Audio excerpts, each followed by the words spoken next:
in the next 10 years, there's going to be 30% less brick and mortar stores. Now, I know that when you see Sears closing and going bankrupt, you may think, well, that's not that big of a deal. But this is a company that's been around for over 100 years, okay? And I'm 52. If you would have told me when I was 20, 25 years old that Sears, Kmart would be out of business, I'd have been like, you're crazy. Ain't gonna happen, not gonna happen, not gonna happen. The company's been around for 100 years. It got the best products around. If you would have told me when I was 16 years old, around your age, being a record collector and a CD collector that I am, I love music. If you would have told me that you can't go, there are no more record stores, I would have said, you're foolish, and it's not gonna happen.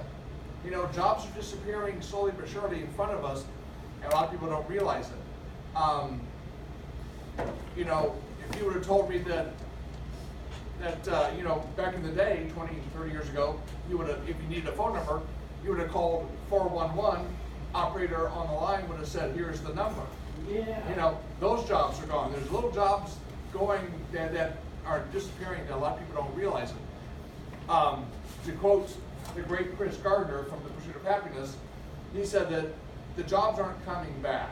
I mean, no matter who the President of the United States is, there may be a few that could come back, but in the long term, it's just not going to happen because technology is taking over. And Chris Gardner one time said that if you're not an entrepreneur doing something for yourself, you're going to be left behind. I mean, yes, there are jobs that they're always going to be there, accounting, you know, nursing, medical, you know, doctors, lawyers, that type of thing. But those require, you know, certain skills that, you know, like I don't have those skills. I could never be in the medical field. I don't have that type of mathematical and scientific mind to do stuff like that. But I was noticing up here, the heating and air. You know, if anybody here has any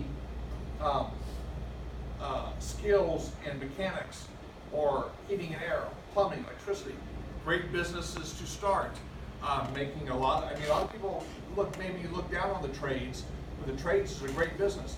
Make a lot of money, and if you're honest, the sky's the limit. What I do, because I don't have mechanical skill, I'm mechanically declined. You know, I have an Amway business. It's a multi-level marketing business.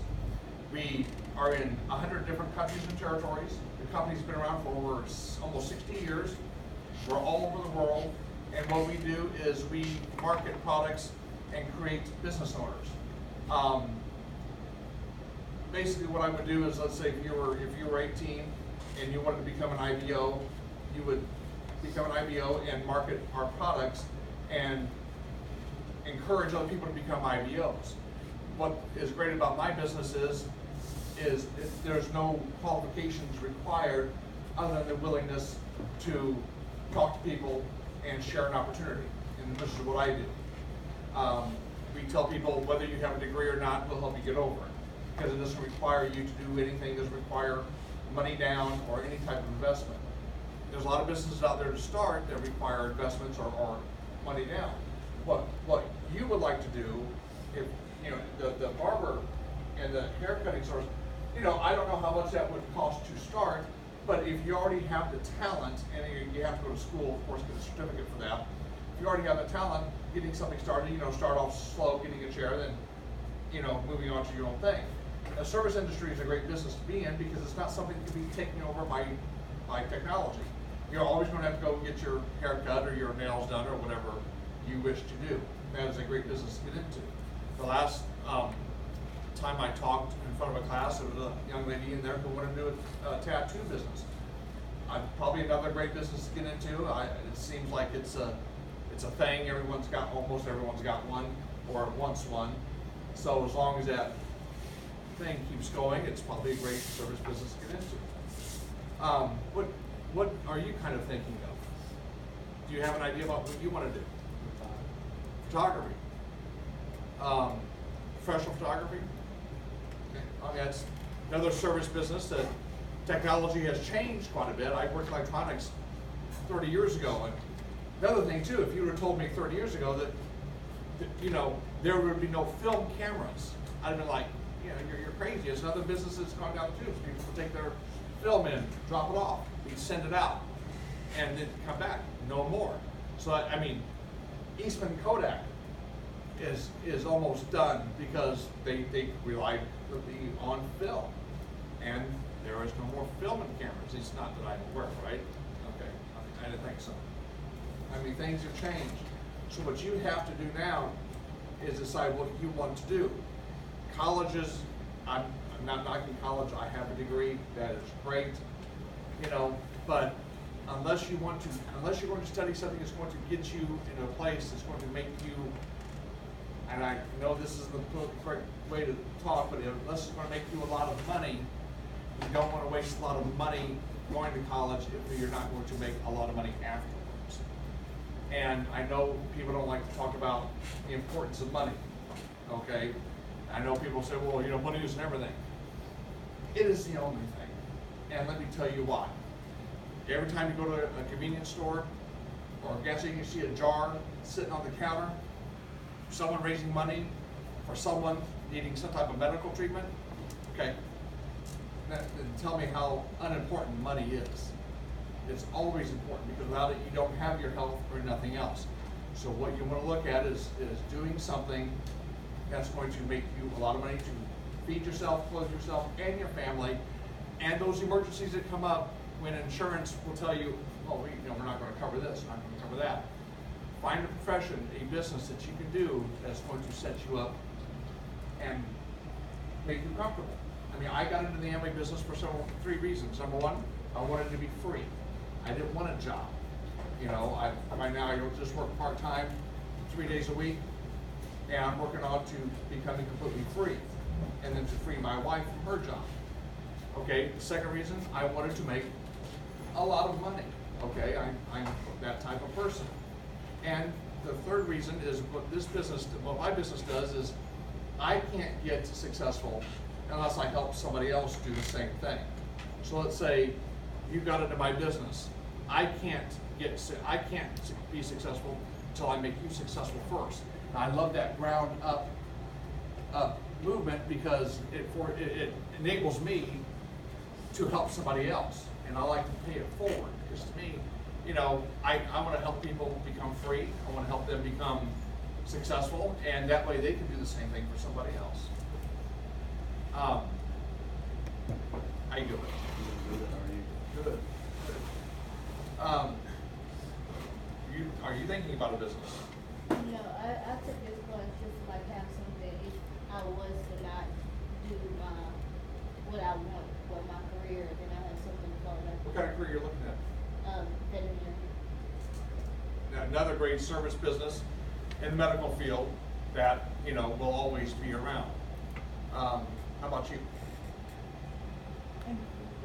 I'm sorry? Food business? Restaurant? Another great business to be into that's not going to be taken over by technology. Like owning a restaurant? Like owning a restaurant? What kind? Okay. Like a franchise? Like McDonald's? You know how much it costs to get a franchise? If you want a franchise from McDonald's or Taco Bell, they require $2 million in cash just sitting in a bank before they will talk to you. I mean, that's a reality. I mean, Taco Bell, McDonald's, if you want to, they would require you to have $5 million, up to $5 million in cash sitting in a bank, just sitting there. So you have to be a millionaire basically before they even will talk to you about a franchise. So I mean, it is one facet of business that I find almost discriminatory, and it's their right to do so. But most people want either an Applebee's franchise or Taco Bell, whatever like that. You can't even start one unless you're already almost a millionaire, basically. And it's kind of a discriminatory rule they have, but that's their business. If you want to know more about it, watch the movie The Founder, Michael Keaton. It's about Ray Kroc, who franchised McDonald's. Interesting movie, you'll learn a lot. How about you? You thinking about a business? No? A career? So yeah, some of the medical field, like towards like sports medicine, Sport, okay. physical Well, fitness. in my Amway business, we deal with multi-level products. We have a line of energy drinks, sports nutrition, health, energy drinks, makeup, pretty much everything you use every day.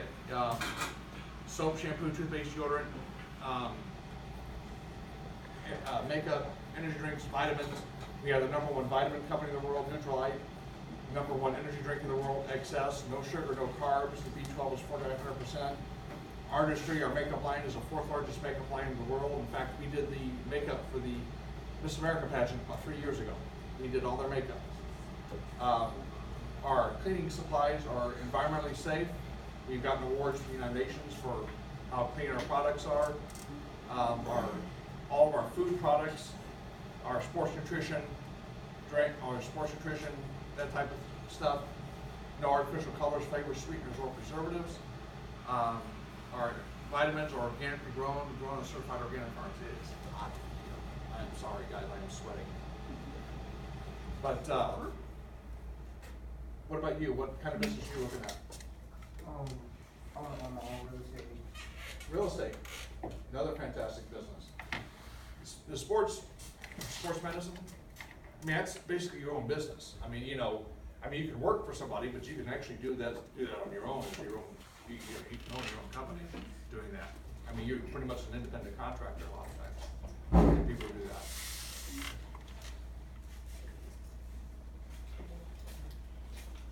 But things are changing in the world, so what you have to do now is decide what you want to do and how feasible it is to do it. Because you may be 15, 16 years old, but it won't be long before you're out of here. And the decision on whether you want to go to college has to be made in the next couple of years, or the decision on what you want to do has to be made in the next couple of years. Because things are changing, and in leaving here and getting a job, there's jobs out there, but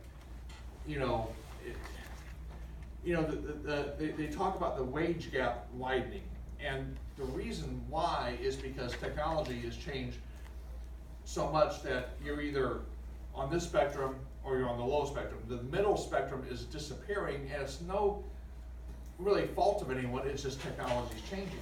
So the days of going to a plant, or a factory and making $35,000, $40,000 a year is gone. So that middle section is disappearing, and it's not a matter of greed, it's just things are changing. And like what Chris Gardner said, if you're not becoming an entrepreneur or doing something on your own, or going into the service industry or the medical industry, you're going to be left behind. Because a lot of people will go to college, they'll spend $50,000, $60,000, $70,000 on a college degree to come out and make $30,000 a year. And you'll be paying that college loan till you're 90. And you have to decide, and if you want to go to college, and let's say you want to study liberal arts, I would suggest you go local. Because, let's say my wife teaches at a public school, okay? So let's say you want to teach at a public school. They're going to pay you the same whether you went to Duke or you went to Francis Marion. The pay is going to be the same. You're not going to say, oh, wow, you went to Duke? Gosh darn, we'll pay you more. Not going to happen. So you might want to, if you want to go to college and be in the liberal arts, you might want to go cheap. That way you're not paying a college loan until you're, 90 and, you can't have anything. Because college is expensive. I mean, the books alone are, ridiculously. Really? I mean, you're not even a best-selling author. It's charging $60 a book. But, sir, what would you like to do?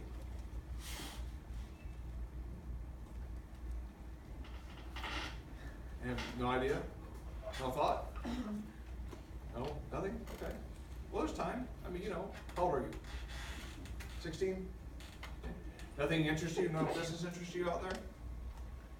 What's your passion? What do you love to do? I'm sorry?